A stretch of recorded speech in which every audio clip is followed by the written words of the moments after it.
The iron wheels of the stagecoach shrieked against the brake pads as masked riders surrounded them on all sides, their horses kicking up clouds of dust that turned the Wyoming afternoon into a haze of gold and terror. Penelope Bradford pressed herself against the wooden seat, her fingers gripping the worn leather of her traveling bag as if it could somehow anchor her to safety. The year was 1876, and she had been traveling from Boston to meet her aunt in California, a journey that now seemed impossibly foolish as gunfire cracked through the air above her head. "Everyone out." The lead bandit's voice was rough as sandpaper, his face hidden beneath a red bandana. "Nice and slow, unless you want to meet your maker today." Penelope's fellow passengers scrambled from the coach with trembling hands raised high. She followed, her practical brown traveling dress catching on the doorframe as she descended. The Wyoming landscape stretched endlessly around them, rolling hills covered in prairie grass that swayed in the hot wind. They were miles from anywhere, stopped on a remote stretch of road between Sheridan and the next settlement. Her heart hammered against her ribs as she counted 6 bandits, all armed, all watching them with eyes that held no mercy. The stagecoach driver, a grizzled man named Bill who had been kind to her during the journey, lay slumped in his seat with blood seeping through his shirt. The guard beside him was already dead, his rifle fallen to the dusty ground below. Penelope felt bile rise in her throat but forced herself to remain standing, to keep breathing. "Take whatever you want," an older gentleman passenger pleaded, his hands shaking as he offered his pocket watch. "Please, just let us go." The lead bandit dismounted, his boots hitting the ground with a heavy thud. He was tall, broad-shouldered, and moved with the confidence of a man who had done this many times before. He snatched the watch, then moved down the line, collecting jewelry, money, anything of value. When he reached Penelope, his eyes lingered on her face and something cold slithered down her spine. "Well now," he said slowly, his voice dropping to a drawl that made her skin crawl. "What do we have here?" "Leave her alone, Cutter." One of the other bandits spoke up, his voice younger, uncertain. "We got what we came for." The man called Cutter ignored him, reaching out to tilt Penelope's chin up with the barrel of his revolver. She flinched but held his gaze, refusing to show the terror that threatened to overwhelm her. She was 22 years old, had survived the long journey west alone, had buried both her parents before her 20th birthday, and she would not crumble now. "Pretty thing," Cutter mused. "Real pretty. Boston girl, by the look of those clothes. You got family waiting for you somewhere." Penelope swallowed hard. "My aunt in California. Long way to go." He lowered the gun but continued to study her with an intensity that made her want to run. Dangerous country for a woman alone. Before she could respond, the sound of approaching horses drew everyone's attention. Cutter cursed, spinning around as his men raised their weapons. Through the dust cloud rising from the road, Penelope could make out riders approaching fast, at least a dozen of them. For a moment she thought it might be a sheriff's posse, that they were saved, but as the riders drew closer, her hope transformed into a different kind of fear. "Apache," one of the bandits whispered, his voice tight with panic. The riders were indeed Apache warriors, their horses painted for war, their faces set in expressions of fierce determination. They surrounded the already surrounded group, creating a circle within a circle, their presence commanding immediate respect and terror from the bandits who moments ago had been the ones in control. The warrior who appeared to be their leader dismounted with fluid grace. He was older than the others, perhaps in his 40s, with silver threading through his black hair and eyes that missed nothing.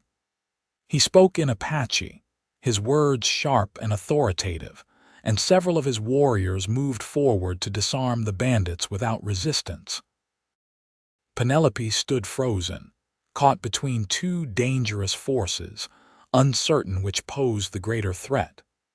The older gentleman beside her was praying under his breath, and another passenger, a young mother holding a small child, had begun to weep quietly. The Apache leader walked slowly around their group, assessing them with the same calculating gaze Cutter had used, but with an intelligence and dignity that the bandit had lacked. He paused in front of Penelope, his eyes narrowing slightly, then said something in Apache that she could not understand. "He wants to know what we are doing in his territory," a voice spoke up. Penelope turned to see one of the other passengers, a thin man in a dusty suit who had barely spoken during the journey. "I know some Apache. He says these are his hunting grounds and we have brought trouble here." "Tell him we were attacked," Penelope said quickly. "Tell him we mean no harm, we are just travelers passing through." The translator spoke haltingly in Apache, and the leader listened without expression. He responded, his words clipped and precise, and the translator's face paled. "He says the white man's roads cut through their land without permission. He says the stage lines promised payment, tribute, for safe passage, but the payments have stopped. His people are hungry. The buffalo are gone, the government rations do not come, and still the wagons and stages roll through, taking but never giving." Penelope felt a wave of shame wash over her, understanding blooming despite her fear.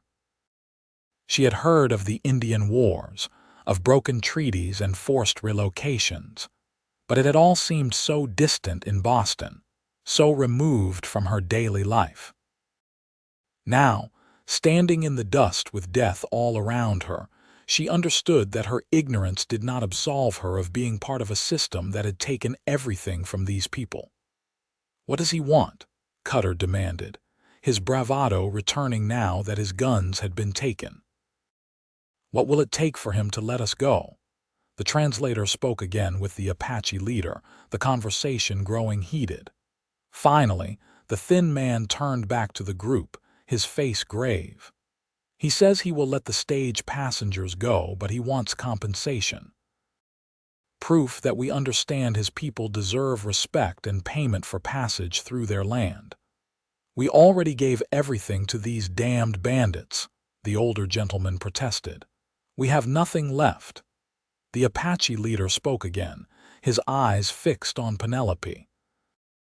She felt the weight of his gaze and knew, with a sinking certainty, what he was about to say before the translator spoke the words aloud. "He says he will take the Boston woman as payment. She will be held until proper tribute is arranged with the stage line or the government." "It is not slavery," the translator added quickly, seeing the horror on everyone's faces. "She will be a guest, a guarantee of good faith. Once the debt is paid, she will be returned unharmed." "No," Penelope heard herself say, though her voice sounded distant to her own ears.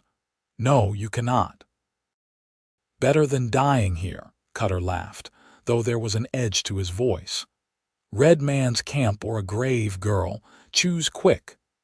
The Apache leader silenced him with a gesture, then spoke directly to Penelope in English that was heavily accented but clear. "You will not be harmed. You have my word. The sins of your people are not yours alone, but someone must stand for the debt." Penelope looked around at the other passengers, at the young mother clutching her child, at the elderly gentleman, at the wounded driver who needed medical care. If she refused, would he take someone else? Would he kill them all? The weight of the decision crushed down on her shoulders, but she had always been practical, had always done what needed to be done, even when it hurt. "I will go," she said quietly. "Let the others leave safely. I will go with you." The translator started to protest, but the Apache leader nodded once, satisfied. He spoke to his warriors, and they immediately began helping the other passengers back onto the coach.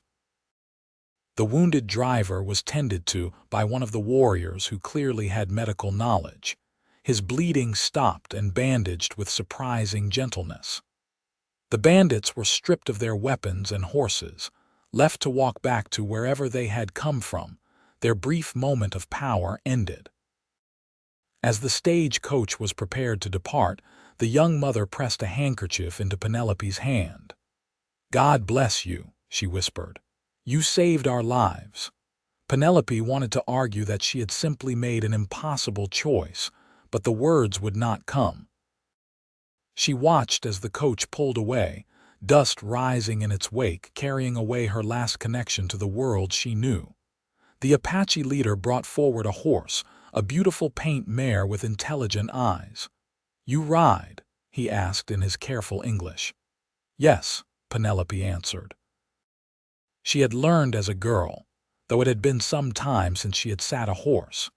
He helped her mount, his touch impersonal and brief, then swung onto his own horse with practiced ease. The group rode west, away from the road, into country that grew increasingly rough and beautiful. They traveled for hours, the sun moving across the sky until it began to sink toward the horizon, painting everything in shades of orange and red.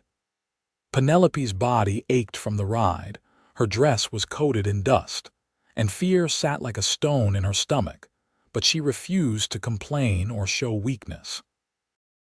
As twilight descended, they reached a camp nestled in a valley between two ridges. It was temporary, Penelope realized, the kind of camp people made when they were always ready to move, always running. There were perhaps 30 people, mostly women, children, and elderly, with only a handful of younger warriors. She thought of what the leader had said about his people being hungry, and now she could see the truth of it in the thin faces, the worn clothing, the general air of hardship that hung over everything. The leader helped her dismount and led her to a small shelter made of hides stretched over wooden poles. "You stay here," he said. "You will not be harmed. Tomorrow we talk more." "What is your name?" Penelope asked, surprising herself with the question. He studied her for a moment before answering. "I am called Swift Arrow. You, Penelope Bradford. People call me Penny." Swift Arrow nodded once, then left her alone in the shelter. A young woman, perhaps 16 or 17, brought her water and dried meat that Penelope forced herself to eat despite her churning stomach. She lay down on the blankets provided, listening to the sounds of the camp settling for the night, and wondered if she would ever see civilization again.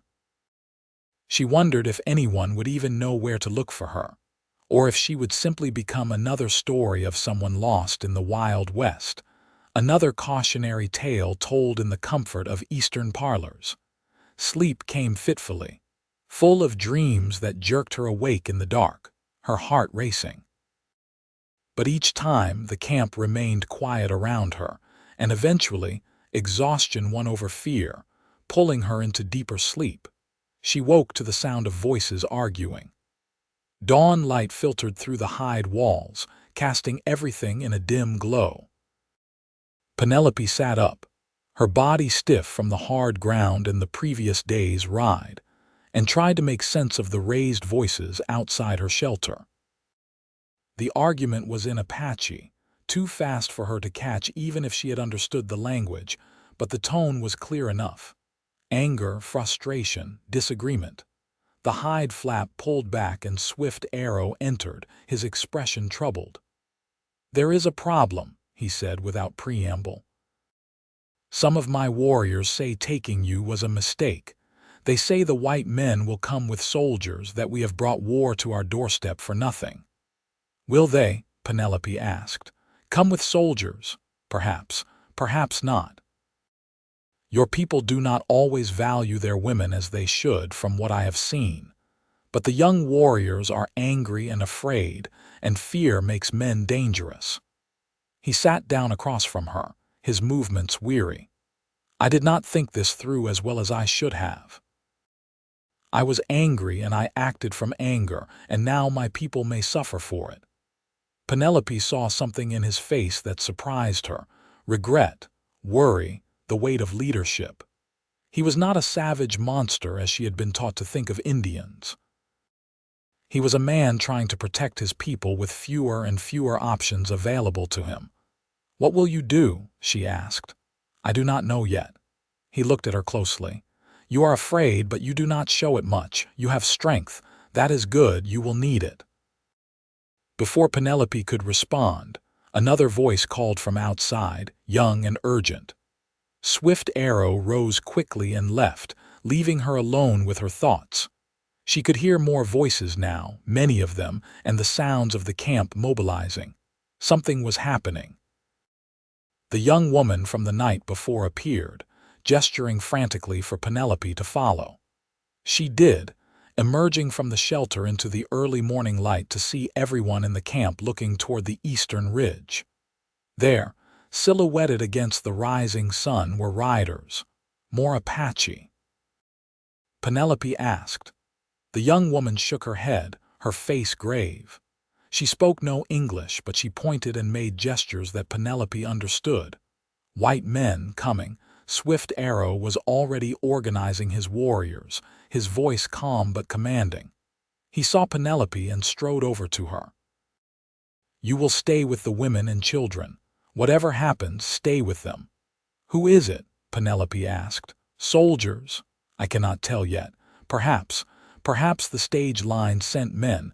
Perhaps it is only travelers who saw our trail and followed from curiosity." He gripped her shoulder briefly. "If they are soldiers, if there is fighting, you must hide. My people will protect you as one of our own, but war is chaos and accidents happen." Before Penelope could respond, he was gone, mounting his horse and riding out with 4 of his warriors to meet the approaching riders. She stood with the other women, feeling helpless and strange, an outsider in a moment of crisis she had caused simply by existing. The waiting was agony. The women around her were silent, watching the ridge with faces that had seen too much tragedy already. Penelope found herself praying, something she had not done with any real faith since her parents died, but she prayed now for peace, for understanding, for something other than more violence. The riders met halfway between the camp and the ridge. Penelope counted 6 men on horseback, and even from this distance she could tell they were not soldiers. They dressed like civilians, though they were all armed. The meeting seemed to stretch for an eternity, tiny figures gesturing in the distance, too far away to hear. Finally, Swift Arrow and his warriors returned, but they were not alone. 2 of the white men rode with them, and as they drew closer, Penelope felt her breath catch in her throat. One of them was the tallest man she had ever seen, broad-shouldered and long-legged, sitting his horse with the ease of someone born to the saddle. He wore typical cowboy attire, a worn leather vest over a dark shirt, chaps scarred from hard use, and a wide-brimmed hat that shaded his face from the morning sun. As he drew closer and she could see his features, she found herself staring at a face that was weathered but handsome, with a strong jaw shadowed by several days' worth of dark beard and eyes that were a startling shade of blue, bright as the Wyoming sky. The group dismounted, and Swift Arrow gestured for Penelope to come forward. She did, very aware of how she must look after a night in the wilderness, her Boston dress dusty and wrinkled, her carefully pinned hair half fallen down her back. The tall cowboy removed his hat as she approached, an old-fashioned courtesy that seemed almost absurd in the circumstances. "Miss Bradford." His voice was deep, with a slow drawl that marked him as someone from further south, Texas perhaps, or Oklahoma Territory. "My name is Isaiah Hutchinson. I am the foreman of the Triple Bar Ranch, about 20 miles south of here." "Mr. Hutchinson." Penelope tried to keep her voice steady. "I am not sure what you have been told about my situation. I have been told quite a bit as it happens." Isaiah Hutchinson's blue eyes studied her with an intensity that made her feel exposed, as if he could see straight through to her soul. The stage came through my ranch late yesterday. Passengers all talking about the brave Boston lady who sacrificed herself to save them. The stage line owner is in Sheridan right now, talking with the territorial governor about what to do, which will take weeks and probably result in nothing good for anyone. So, I decided to ride out myself and see if I could negotiate something more practical. Swift Arrow spoke up, his English careful. This man says he will stand guarantee for the debt. He offers cattle, supplies, passage through his land for hunting. He wants the woman in exchange. Something about the phrasing made Penelope's spine stiffen. I am not a piece of property to be bargained over. No, madam, you are not, Isaiah agreed quickly, his expression earnest. And I apologize if it seemed that way. What I am offering Swift Arrow is what the stage company should have been providing all along. Fair compensation for passage through land that by all rights still belongs to his people. I am not buying you. I am paying a debt that should never have existed in the first place, and asking that you be released as a gesture of good faith. Penelope looked between the two men, seeing mirrored respect in their faces, an understanding between them that transcended the deep divides of their worlds. And if I go with you, Mr. Hutchinson, what then? I have no money to repay you for your cattle and supplies. I have nothing but the clothes on my back and a traveling bag that was on that stage. Then you owe me nothing, Miss Bradford. Isaiah's voice was gentle. I am doing what is right, not looking for payment. When you are rested and ready, I will arrange for you to continue your journey to California to meet your aunt, or back to Boston if you prefer, or wherever you wish to go. You have my word on that, and the word of Isaiah Hutchinson is good in this territory. Swift Arrow was watching this exchange with sharp eyes. You trust this man? He asked Penelope. You know him not at all. I know you not at all either, Penelope pointed out. And yet you gave me your word last night that I would not be harmed, and you kept it. I see no reason not to extend the same trust to Mr. Hutchinson. Something that might have been respect flickered across Swift Arrow's face. He spoke in Apache to the other warrior who had ridden in with Isaiah, a rapid exchange that ended with both men nodding. Then Swift Arrow turned back to Isaiah. We have an agreement. I will send 2 of my men with you to your ranch. They will see the cattle and supplies you offer.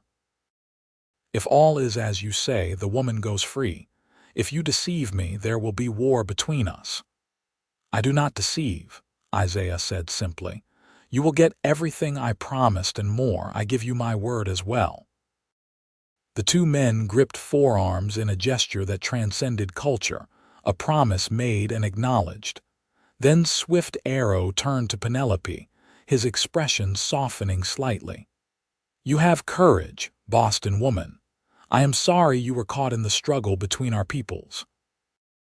If the white men had more like this one, he gestured to Isaiah, perhaps there would be less blood on the land. I am sorry for what has been done to your people, Penelope said, and meant it with her whole heart. I wish I had the power to change it. Wishing does not fill bellies or bring back the dead, but it is something. Swift Arrow stepped back, giving a slight bow of his head. Go in safety. If you are ever in need and find yourself in Apache country, ask for Swift Arrow. The debt is now mine to you. Isaiah helped Penelope onto his horse, then mounted behind her. She stiffened at the closeness, feeling the solid warmth of his chest at her back, his arms coming around her to hold the reins. He smelled of leather and horse and something else, soap perhaps, clean despite the hard travel.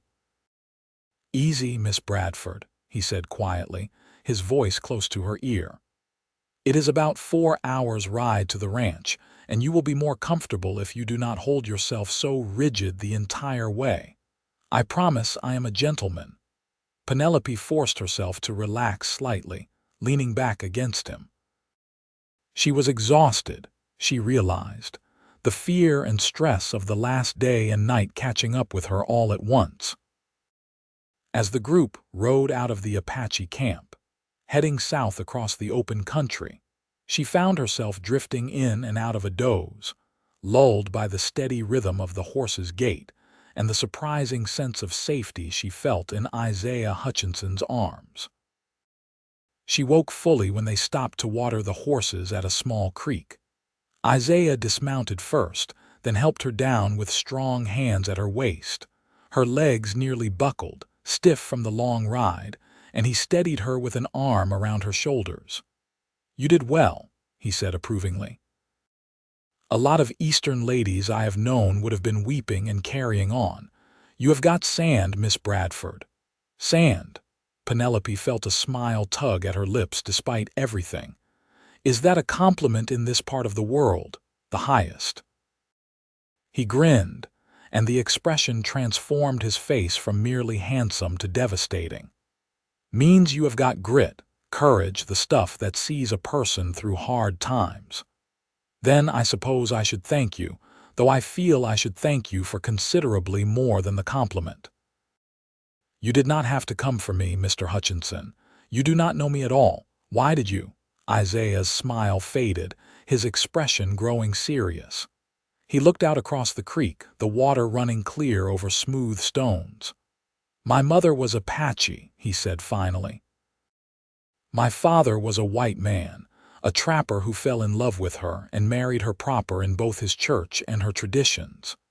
She died when I was young, and he raised me to respect both sides of my heritage. I have seen what has been done to the Apache people, the Cheyenne, the Sioux, all of them. Treaties broken, promises forgotten, families destroyed.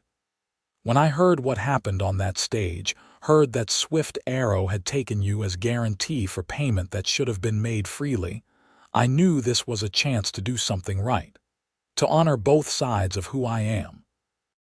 Penelope looked at him with new eyes, seeing now the slight cast to his features that spoke of mixed heritage, the deep bronze of his skin that was more than sun-darkening.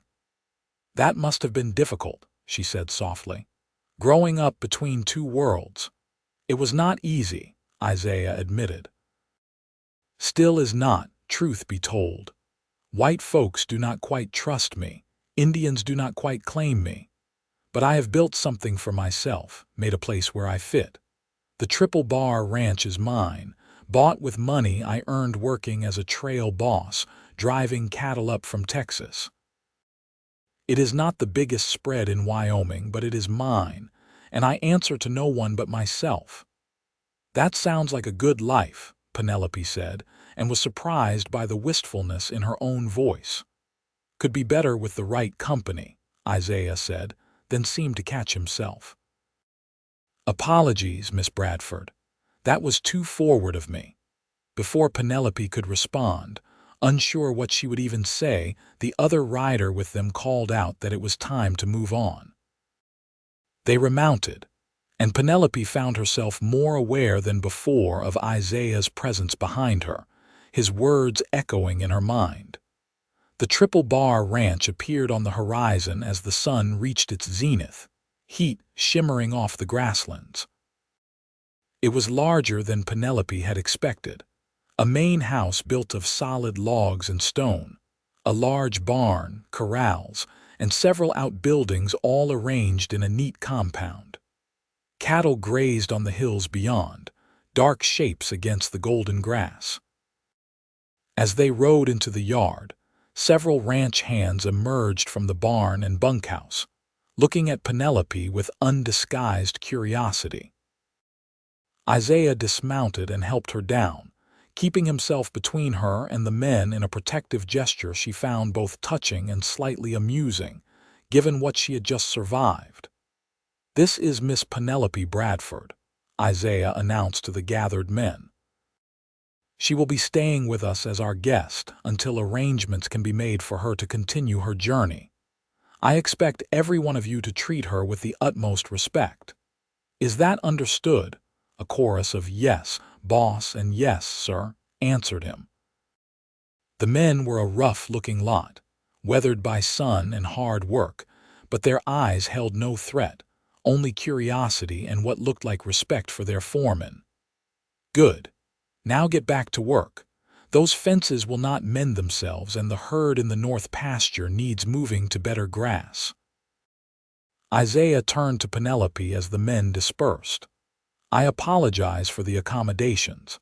I do not have guest rooms prepared, as I do not often have visitors and certainly never ladies. But my housekeeper, Mrs. Chen, keeps the place clean, and we will make you as comfortable as possible." "Mrs. Chen." Penelope could not help her surprised tone. Isaiah smiled. "She is Chinese, came over with her husband to work on the railroad. When he died in an accident, she was left stranded. I hired her to keep house, and she has been with me for 3 years now. You will like her. She does not stand for nonsense from anyone, me included." As if summoned by her name, the door to the main house opened and a small, sturdy woman emerged. She was perhaps 50, with black hair streaked with gray pulled back in a tight bun, wearing a practical dress and apron. Her eyes were sharp and assessing as she looked Penelope up and down. "You bring home stray woman like stray dog," she said to Isaiah in heavily accented English. "This one looked like she'd been dragged through desert." "Through something close to it," Isaiah agreed, not at all offended. "Mrs. Chen, this is Miss Penelope Bradford from Boston. She has had a very difficult few days and needs rest, food, and a bath, in whatever order she prefers." Mrs. Chen's expression softened immediately. She bustled over and took Penelope's hands in her own work-roughened ones. "Poor thing. You come with me. I fix everything. You, Mr. Isaiah, you stay out here. Give woman some peace." Penelope found herself being swept into the house before she could even thank Isaiah properly. The interior was surprisingly comfortable, masculine but clean, with sturdy furniture and Apache weavings hanging on the walls alongside more traditional decorations. Mrs. Chen led her upstairs to a bedroom that was clearly Isaiah's own, judging by the men's clothes visible through the open wardrobe door. "He sleep in bunkhouse tonight," Mrs. Chen said firmly, seeing Penelope's hesitation. "You need good bed, not hard cot. I bring you water for washing. You rest. Later food." "I cannot take his room," Penelope protested weakly. "Already done. Mr. Isaiah, he good man, too good sometimes. Never think of himself. Now you rest. Doctor later to check you." "I do not need a doctor, truly. I am fine." Mrs. Chen fixed her with a look that reminded Penelope forcibly of her own mother. "You've been captured by bandits, traded to Apache, rode for hours in wilderness. You need doctor. I already send boy to town to fetch Dr. Mitchell. You rest now." There seemed no point in arguing with such determination. After Mrs. Chen left, Penelope sank onto the bed, and only then did the enormity of what had happened truly hit her. She had been traded, bargained over, passed from hand to hand like a piece of cargo. She should be angry, should be traumatized, but instead she felt oddly calm. Perhaps the shock would come later. Or perhaps, she thought, she had simply learned over the last difficult years that life threw impossible situations at you, and the only choice was to deal with them as best you could. Mrs. Chen returned with hot water and clean cloths, then left Penelope to wash away the dust and grime of her ordeal. It felt like washing away more than just dirt. Somehow, as if she were shedding the last remnants of the proper Boston lady she had been and emerging as someone harder, someone changed by the West. A knock at the door announced Mrs. Chen's return with a dress. "Belonged to Mr. Isaiah's mother," she explained. "He keep her things. This fit you, I think. Your dress need washing, mending." The dress was Apache in style, soft deerskin decorated with intricate beadwork in blues and whites. It was beautiful and fit surprisingly well. Penelope looked at herself in the small mirror and barely recognized the woman staring back. Hair loose around her shoulders, skin already showing more color from just 2 days in the strong sun, wearing Indian dress. What would her friends in Boston think? She found, to her surprise, that she did not care. The doctor arrived in the late afternoon, a jovial man in his 60s who examined Penelope with professional thoroughness and declared her sound except for some bruising and exhaustion. "Nothing that rest and good food will not cure," he pronounced. "You are a lucky young woman, Miss Bradford. Things could have gone much differently." "I know," Penelope said quietly. "Believe me, I know." That evening, Mrs. Chen insisted she come down for supper. Isaiah had cleaned up as well, his face now shaved clean, his dark hair still damp, wearing a fresh shirt. He stood when she entered the dining room, his eyes widening slightly at the sight of her in his mother's dress. "It looks better on you than it ever did in storage," he said, his voice soft. "Thank you for wearing it." They ate at a simple table, food that was hearty and delicious. Beef stew, fresh bread, vegetables from Mrs. Chen's garden. The 2 Apache warriors who had accompanied them sat with them, clearly as honored guests, and Penelope found herself in the surreal position of sharing a meal with people who, just hours before, had been her captors. "The cattle and supplies will be delivered to Swift Arrow tomorrow," Isaiah told the warriors in a mixture of English and Apache. 20 head of cattle, sacks of flour and beans, blankets, and ammunition for hunting. He has passage through my land any time his people need it. The warriors nodded, satisfied. One of them spoke in Apache, and Isaiah translated for Penelope. "He says Swift Arrow was right about me.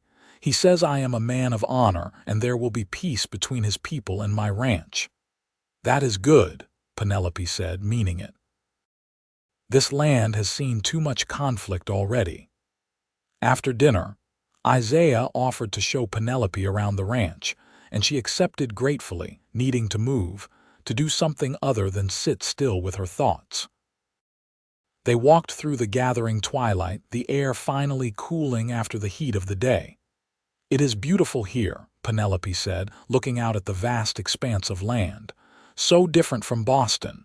Do you miss it?" "The city." "I miss what was there," Penelope said carefully. "My parents, my old life.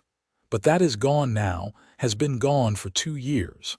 I was traveling to my aunt hoping to find a new beginning, but I think perhaps the West has given me a different kind of new start." Isaiah stopped walking, turning to face her. "Miss Bradford, Penelope, I need to be honest with you about something." "What is it?" Her heart began to beat faster at his serious tone. "When I heard about what happened on that stage, heard that someone had stood up to save the others, I told myself I was riding out to Swift Arrow's camp because it was the right thing to do. And it was. But when I saw you standing there in that Apache camp, so brave and so beautiful, I knew there was another reason too. I wanted to know you. I wanted to bring you here to my home, to give you a reason to maybe stay in Wyoming instead of continuing on to California." Penelope stared at him, her breath caught in her throat. "Mr. Hutchinson, Isaiah, we only just met. You cannot possibly know what you are saying." "I know it sounds crazy," Isaiah admitted, running a hand through his hair in a gesture of frustration. "But out here, things are different than in the city. Life is harder, shorter sometimes. When you see something worth holding on to, you do not wait around and play games. I am not saying I am in love with you after one day. I am saying I want the chance to be. I am saying your journey could end here in safety and in time if you are willing in love. If that is too forward, if I have overstepped, I will arrange for your travel to California first thing tomorrow and apologize for the rest of my life." Penelope's mind raced. This was insane. She had known this man for less than a day. He had, technically, traded for her like a piece of property, even if his intentions were honorable. Every rule of proper society she had been raised with screamed that she should be offended, should demand immediate transport away from this presumptuous cowboy. But when she looked at Isaiah Hutchinson, standing in the fading light with his heart in his eyes and his proposal hanging in the air between them, she did not feel offended. She felt alive in a way she had not felt since before her parents died, perhaps not ever. She felt seen, truly seen by someone who had risked his own safety and resources to help her, who asked nothing in return but a chance. "I think," she said slowly, watching his face, "that I would like to stay for a while, not as your guest if I am to stay. I will not be a burden. I can work, can earn my keep. I can cook, clean, I know numbers and can help with accounts. And in time we will see what else develops. Is that acceptable?" The smile that spread across Isaiah's face was like the sun breaking through clouds. "More than acceptable. It is perfect." They walked back to the house in comfortable silence, and Penelope realized that for the first time since leaving Boston, she felt like she might be heading toward home rather than away from it.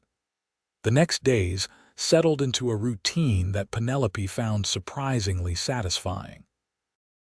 She woke early with the rest of the household, helped Mrs. Chen prepare breakfast for the ranch hands, then spent her mornings working on the ranch accounts, which had been kept in Isaiah's nearly illegible scrawl. Her afternoons were spent learning the rhythms of ranch life, watching the hands work the cattle, learning to recognize the different horses, even trying her hand at tasks like churning butter and tending the vegetable garden with Mrs. Chen. Isaiah was careful to give her space, never pushing, but she was always aware of his presence. He was a fair but firm boss, respected by his men.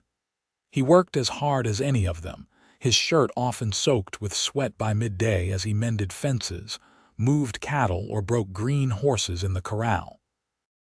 Penelope found herself watching him more and more, admiring the easy strength in his movements, the patience he showed with skittish animals and green ranch hands alike.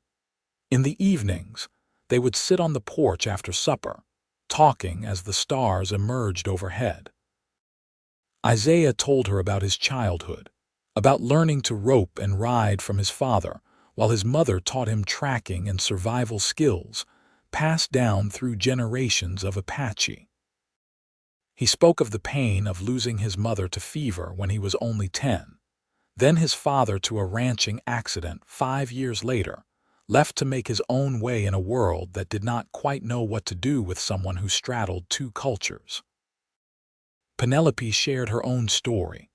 Growing up as an only child in Boston, her father's work as a banker, her mother's illness and slow decline, then her father's death less than a year later, some said from a broken heart. She told Isaiah about the loneliness of being left behind, the well-meaning but ultimately unhelpful friends who treated her like a tragic figure, the relief of finally leaving it all behind for a new start. "But I never expected the new start to be quite so dramatic," she added wryly, making Isaiah laugh. "The West does not do anything by half measures," he agreed. "But you have adapted better than most. Mrs. Chen says you are a natural, though she would never admit it to your face. She thinks praise makes people soft." "Mrs. Chen is wonderful," Penelope said warmly. "Though terrifying. I would rather face another Apache raiding party than disappoint her." "Now you understand how I have lived for the last 3 years," Isaiah said with a grin. As the weeks passed, Penelope felt herself changing in ways both subtle and profound. Her hands, once soft, developed calluses. Her skin darkened from the sun despite the wide-brimmed hat Mrs. Chen insisted she wear. She learned to ride properly, spending hours in the saddle as Isaiah taught her to handle a horse the Western way, with light hands and instinct rather than the rigid Eastern riding style she had known. But the biggest change was in her heart. She found herself thinking about Isaiah constantly, noticing small things about him. The way his eyes crinkled when he smiled, the gentleness of his hands when he worked with the horses, the sound of his laugh, deep and genuine. She caught herself waiting for his return when he rode out on ranch business, her heart lifting at the sound of his horse in the yard. She knew he felt the same. She could see it in the way his gaze lingered on her, in the careful way he never quite touched her except when necessity demanded it, as if he were holding himself in check. The tension between them grew, sweet and aching, building toward something neither of them spoke about but both felt with increasing urgency. The turning point came 6 weeks after Penelope's arrival, when word reached the ranch that Swift Arrow's band had been attacked by Army scouts. Several warriors had been killed, and Swift Arrow himself had been wounded. Isaiah immediately began loading a wagon with medical supplies and food, his face grim. "I have to go to them," he said when Penelope found him in the barn. "Those men fought to protect their families and they are being hunted for it. I owe Swift Arrow my aid." "I am coming with you," Penelope said firmly. "It could be dangerous. If the army is actively hunting them, they will not be in a good mood." "I survived being traded for safe passage once already," Penelope pointed out. "I think I can handle a supply run. Besides, you might need help with the wounded. I am not trained as a nurse, but I can follow directions."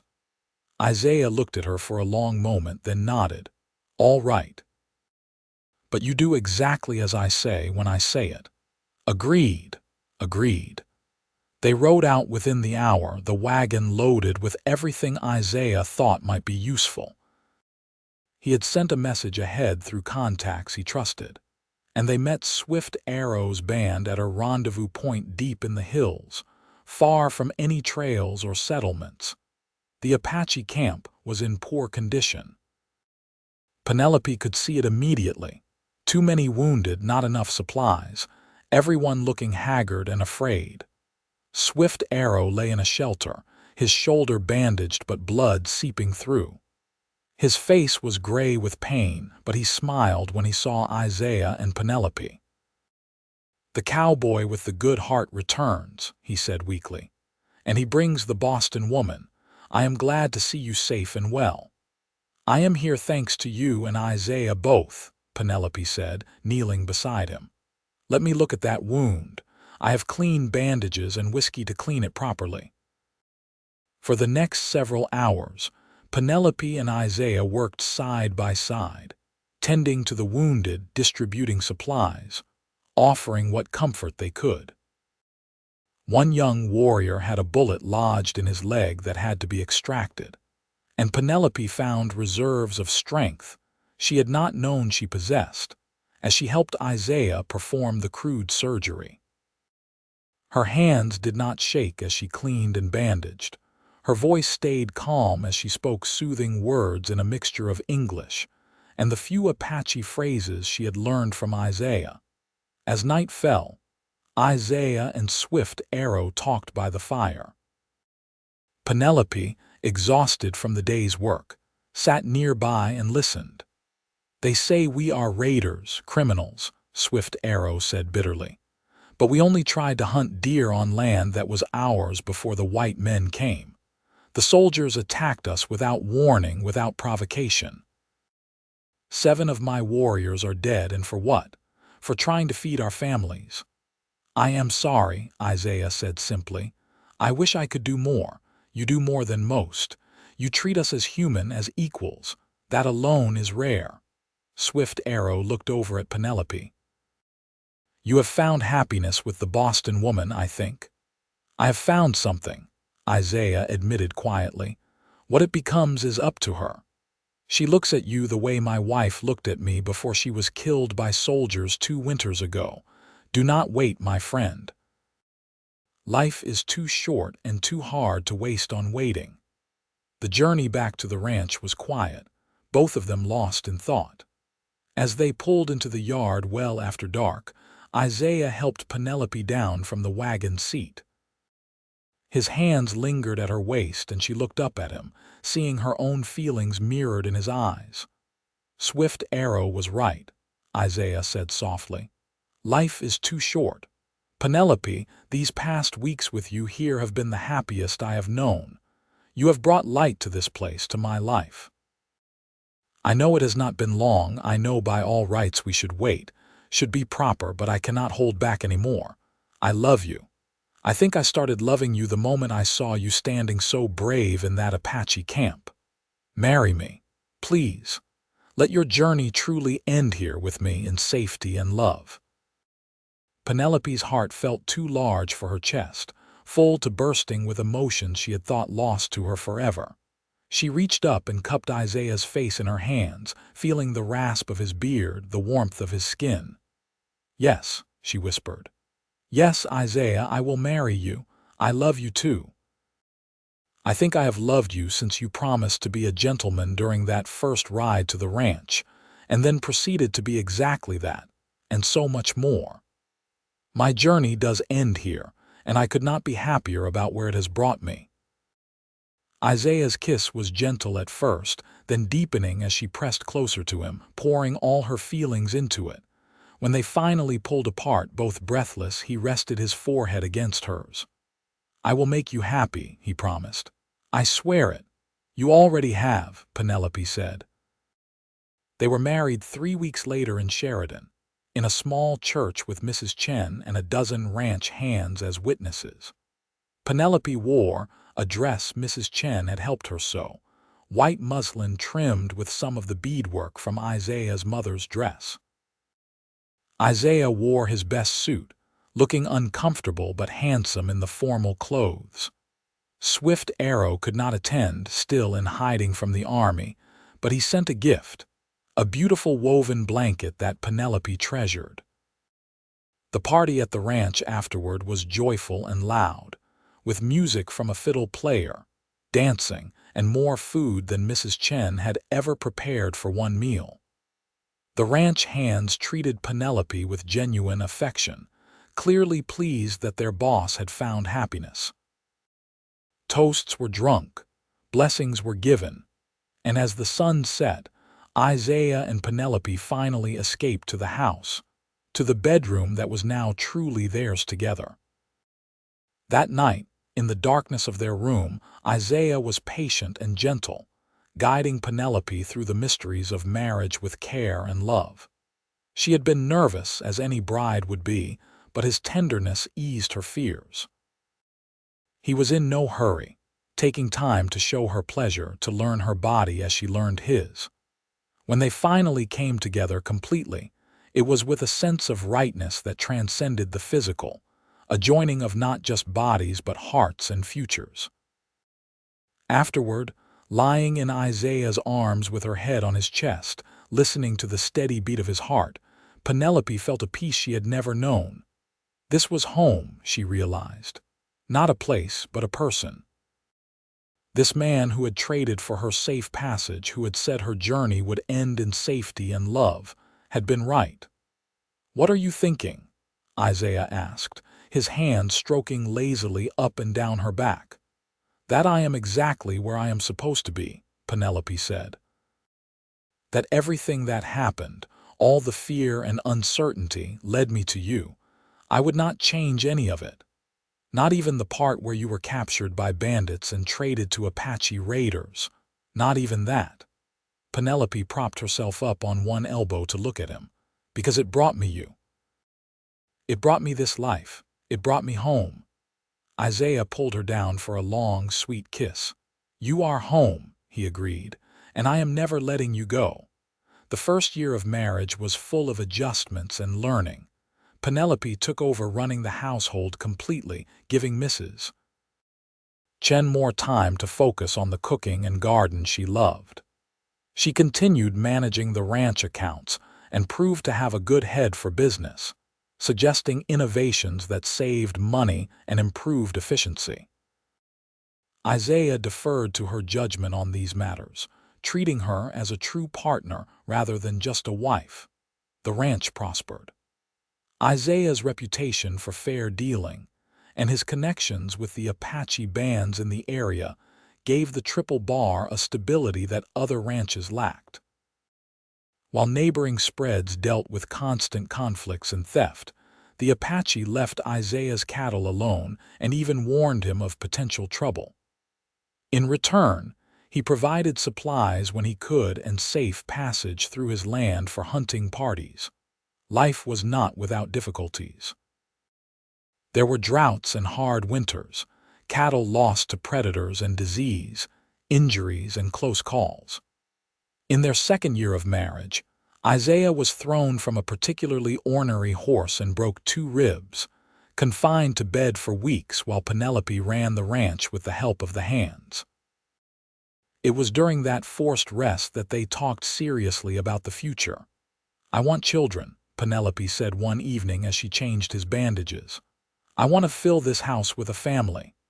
"I want that too," Isaiah said, wincing as she pressed too hard. "But I worry, Penelope. Childbirth is dangerous out here, far from proper doctors. My mother died in childbirth, did I tell you that?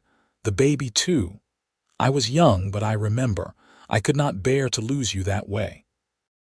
"You will not lose me," Penelope said firmly, though his words had awakened fears she had been trying to ignore. "I am strong, and when the time comes, we will have Dr. Mitchell here, and Mrs. Chen, who has delivered more babies than anyone in the county. We will be careful and smart, but I will not let fear keep us from building the family we both want." Isaiah caught her hand and brought it to his lips. "You are the bravest person I know. Very well. We will have our family and trust in God and each other." Penelope conceived 4 months later, and her pregnancy progressed smoothly despite Isaiah's constant worry. He treated her like she was made of glass, trying to prevent her from doing any work, until she finally lost her temper and informed him that she was pregnant, not dying, and if he did not let her live normally, she would brain him with a skillet. Mrs. Chen laughed so hard at that she had to sit down, and Isaiah, chastened, backed off somewhat. Their son was born on a cold February morning in 1878, after a labor that lasted 14 hours. Dr. Mitchell and Mrs. Chen both attended, and while Penelope would admit that it was the hardest thing she had ever done, she came through it safely. Isaiah, who had worn a path in the floor downstairs with his pacing, broke down and wept when he first held his son. They named him Isaac Andrew Hutchinson, and he was perfect. Dark hair like his father, blue eyes like both of them, and a healthy set of lungs that he demonstrated often. Isaiah was a devoted father, taking the baby with him around the ranch as soon as he could sit up, teaching him the names of the horses before he could even speak. 2 years later, Penelope gave birth to their second child, a daughter they named Clara Rose. She had her mother's features but her father's coloring, a beautiful blend of both of them. With 2 small children, the house was full of noise and chaos and love, everything Penelope had dreamed of and more. The years rolled on, marked by the usual joys and sorrows of life. They lost Isaiah's favorite horse to old age and mourned together. They celebrated as the ranch grew and prospered, able to hire more hands and expand their herd. They attended barn raisings and church socials in Sheridan, becoming respected members of the community, despite some who still muttered about Isaiah's mixed heritage. Penelope faced down those prejudices with a cold stare and cutting words when necessary, defending her husband and children with fierce loyalty. When Isaac was 5 and Clara 3, word came that Swift Arrow had died, not in battle but of illness.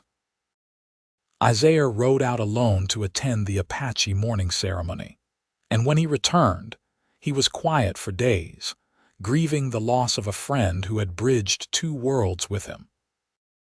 "He told me once that I was living proof that the old ways and new ways could exist together," Isaiah said to Penelope one night. I hope he was right.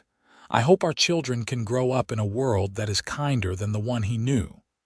They will, Penelope promised. Because people like you and Swift Arrow fought to make it so. Because we are teaching them to respect all people, all cultures. It will get better. Slowly, but it will. When Isaac turned 8, they sent him to school in Sheridan, a painful decision but a necessary one. Clara followed 2 years later. The house felt empty during the school year, though the children came home every weekend and for the summer. Penelope threw herself into ranch work during those times, and she and Isaiah rediscovered each other in the quiet moments, their love deepening and maturing like good whiskey. On their 10th anniversary, Isaiah took Penelope back to the spot where they had first ridden together, where he had held her on his horse and promised her safety. It was spring, the prairie covered in wildflowers, the sky that endless blue that still took her breath away. You ever regret it? Isaiah asked as they sat in the grass, his arm around her shoulders. Giving up your chance to go to California, to live in a city with theaters and shops and all the things you knew in Boston, Penelope laughed and kissed him soundly. Not for a single moment. This life, this wild, hard, beautiful life with you, it is worth more than all the theaters and shops in the world. You told me my journey would end in safety and love, and you were right. It ended in more love than I ever knew existed. How could I regret that? I love you, Penelope Hutchinson, Isaiah said, his voice thick with emotion. More now than the day I married you, and I loved you pretty fiercely even then. I love you too, Penelope said. My cowboy, my partner, my home. They sat together in the grass, watching the sun move across the sky. Two people from completely different worlds who had found each other against all odds and built something lasting. Around them, the Wyoming prairie stretched endlessly, wild and free, full of promise and possibility. As the years continued to pass, the Hutchinson family grew in reputation and prosperity. Isaac proved to have his father's gift with horses and his mother's head for business, while Clara inherited her father's connection to the Apache ways and her mother's fierce determination. Both children grew up bilingual in English and Apache, comfortable straddling two cultures as their father had learned to do. The Triple Bar Ranch became known throughout Wyoming as a place of fairness and innovation. Isaiah instituted profit sharing with his ranch hands, a radical idea that nevertheless resulted in fierce loyalty and hard work from his employees. Penelope started a small school on the ranch for the children of the hands and nearby homesteaders, teaching reading and arithmetic in the mornings before attending to her other duties. When Isaac was 16, tragedy struck when a late spring blizzard caught a group of hands out with the herd. 2 men died of exposure, and Isaiah spent a week helping their families and arranging for their burials. It hit him hard, the reminder that the West was still a dangerous place, that death could come unexpectedly even when you did everything right. I am getting older, he admitted to Penelope that night. He was 43, still strong and capable, but feeling the years of hard work in his joints. I need to start thinking about the future of this ranch, about what happens when I cannot do this anymore. You have years left in you yet, Penelope said, though she understood his concern. But you are right that we should plan. Isaac is ready to take on more responsibility. He has been ready for a while now. Give him the chance to prove himself. Isaiah did, gradually turning over more of the daily operations to his son while remaining available for guidance and major decisions. It was not always easy, watching his boy become a man, make mistakes and learn from them, but Isaiah was proud of the person Isaac was becoming. Clara, meanwhile, announced at 18 that she wanted to study medicine. It was an unusual ambition for a woman, especially in Wyoming, but Penelope supported her daughter wholeheartedly. They made arrangements for Clara to attend medical school back east, a decision that tore at Penelope's heart, but that she knew was right. "Let her go," Isaiah counseled when Penelope cried the night before Clara's departure. "We raised her to be strong and independent. We cannot hold her back now just because we will miss her." "I know," Penelope said through her tears. "I know you are right, but she is my baby." "She will always be your baby," Isaiah said gently, "but she is also her own person and she has work to do in this world. We will still have Isaac, and Clara will come home when she can." The house felt too quiet after Clara left, but they adapted.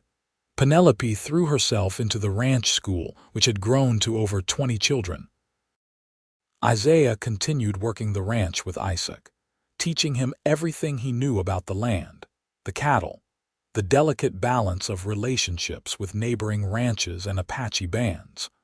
2 years after Clara left, Isaac brought home a young woman he had met at a church social in Sheridan. Her name was Mary Thompson, and she was the daughter of a local merchant. She was sweet and kind and clearly adored Isaac, and Isaiah and Penelope welcomed her into the family. The wedding was held at the ranch on a beautiful June day, with half the county in attendance. Isaac and Mary built a house on the ranch, close enough to be part of the operation but far enough to give them privacy. A year later, they welcomed the first grandchild, a boy they named Isaiah Andrew Hutchinson Roman II. Holding his grandson for the first time, Isaiah felt the circle of life complete in a way that brought tears to his eyes. "Your mother would have loved to see this," he whispered to the baby. "3 generations of Hutchinsons on this land. It is more than I ever dreamed." Clara returned home 4 years later, a fully trained doctor ready to set up practice in Sheridan. She was 26, confident and capable, and she immediately began making a difference in the community. She also brought with her a surprise: a husband, a fellow doctor named James Carson, who had fallen in love with her fierce spirit and brilliant mind. They had married quietly in Boston, wanting to establish themselves before facing her family. Isaiah and Penelope welcomed James warmly, seeing in him the same kind of respect for Clara that Isaiah had always shown Penelope. The young couple opened a medical practice together in Sheridan, and within a year, Clara was pregnant with their first child. On Isaiah and Penelope's 25th anniversary, the whole family gathered at the ranch. Isaac and Mary with their 3 children, Clara and James with their infant daughter, Mrs. Chen, who was now elderly, but still spry enough to boss everyone around, and a handful of the ranch hands who had been with them for decades. The celebration lasted all day, with food and music and storytelling that went long into the night. As the party wound down and the grandchildren were put to bed, Isaiah and Penelope slipped away to sit on the porch as they had done so many nights over the years. The stars were brilliant overhead, and a gentle breeze carried the scent of prairie grass. 25 years, Penelope mused, her head on Isaiah's shoulder. "Sometimes it feels like we were just married yesterday, and sometimes it feels like we have been together forever." "Both," Isaiah agreed. "That is what a good marriage is, I think. Always new, always familiar. Always surprising, always comfortable." He kissed the top of her head. "Thank you, Penelope, for saying yes all those years ago, for building this life with me, for giving me children and grandchildren and more happiness than any man deserves."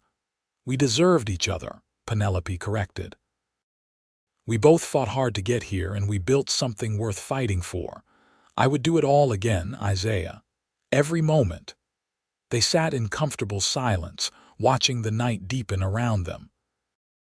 Inside the house, they could hear the murmur of their children's voices, the occasional cry of a grandchild, Mrs. Chen scolding someone about leaving dishes out. It was the sound of family, of love, of a life well lived. The years continued to roll past with the steady rhythm of the seasons. Isaiah gradually handed over complete control of the ranch to Isaac, though he remained active around the property, unable to fully retire from the life he had built. He spent his days tending the horses, mentoring his grandchildren, and sitting on the porch with Penelope, reminiscing about their years together. When Isaiah turned 60, his health began to decline. His joints ached constantly from years of hard work, and he tired more easily. Penelope, who had remained remarkably healthy, attended to him with the same fierce devotion she had always shown. Clara visited regularly from Sheridan to check on her father, and while she could ease his pain somewhat, they all knew that time was catching up with him. One spring evening, as they sat on their porch watching the sunset paint the sky in shades of gold and crimson, Isaiah took Penelope's hand in his. "You remember," he said softly, "that first day I brought you here. You were so brave, so beautiful, wearing my mother's dress and trying to pretend you were not terrified of what the future held." "I remember," Penelope said, her eyes bright with unshed tears. She knew what this conversation was, could feel it in her bones. "I remember every moment of that day, Isaiah, every moment of every day we have had together. I am not afraid," Isaiah continued. "Of what is coming, I mean. How can I be afraid when I have lived such a life? When I have loved and been loved by you? You gave me everything, Penelope. Everything that matters." "You gave me the same," Penelope whispered. "You told me my journey ended in safety and love, and you were right. You kept me safe, you loved me completely, and you made every day an adventure. I have no regrets, my love, not a single one." They sat together as darkness fell, holding hands and watching the stars emerge one by one. Inside, they could hear their family, children and grandchildren, filling the house with noise and life. It was everything they had built together, everything they had dreamed of all those years ago.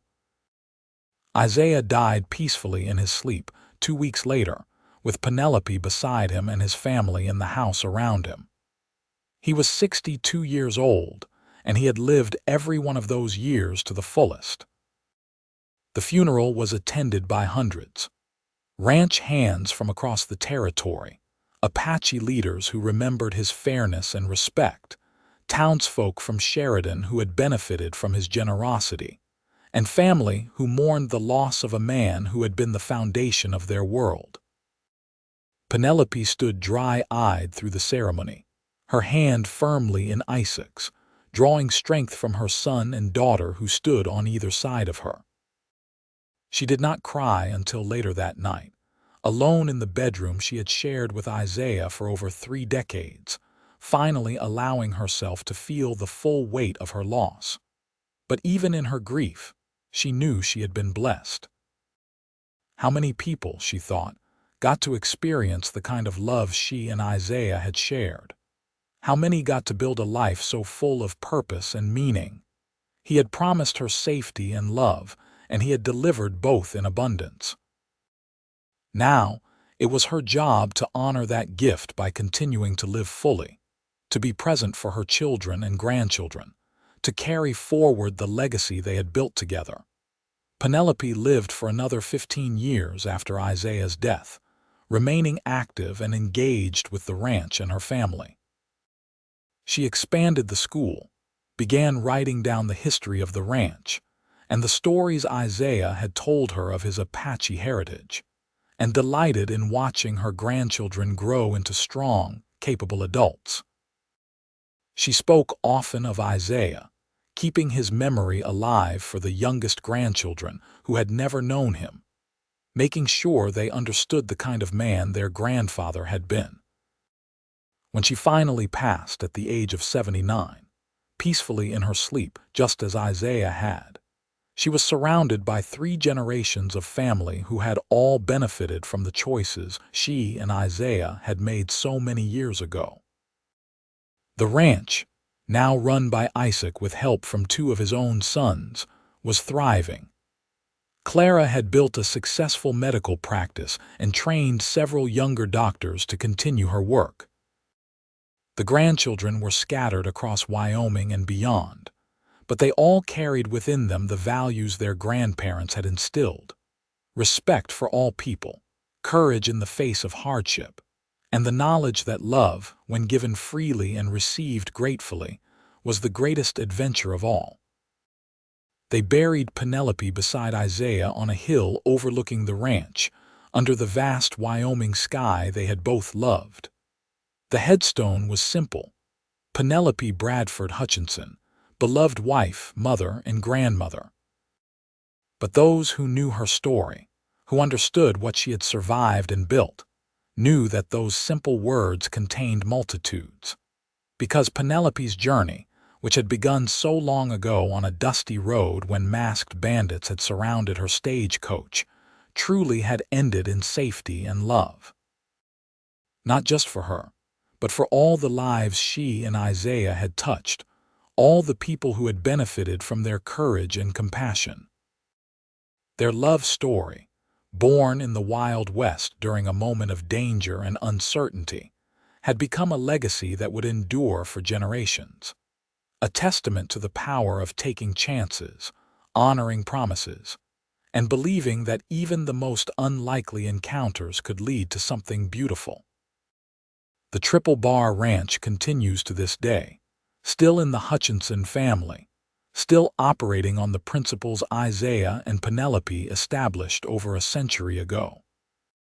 And sometimes, on quiet spring evenings when the wind blows just right across the prairie grass, the current residents say they can almost hear the sound of laughter from the main house porch, as if two people who loved each other completely are still there, still watching the sunset together, still grateful for the day a cowboy saw a brave woman in an Apache camp and decided to offer her something precious: a journey's end in safety and love.